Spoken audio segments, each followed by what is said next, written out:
மலர் கொண்டு அதை நிரப்ப வேண்டும் இந்த அல்லி ராணி குளிக்க. இந்த ரீதியில் அன்பு செய்தால் என்னவாகுமோ என் பாடு. காற்று வந்து உன் குழல் கலைத்தால் கைது செய்வதென ஏற்பாடு.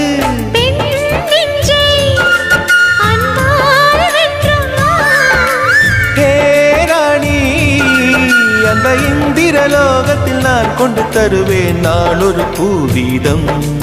உன் அன்பு அது போதும். தொடு தொடுவெனவே வானவில் என்னை தூரத்தில் அழைக்கின்ற நேரம். விடு விடுவெனவே வாலிப மனது விண்வெளி விண்வெளி ஏறும். மன்னவா ஒரு கோயில் போல் இந்த மாளிகை எதற்காக? தேவியே என் ஜீவனே இந்த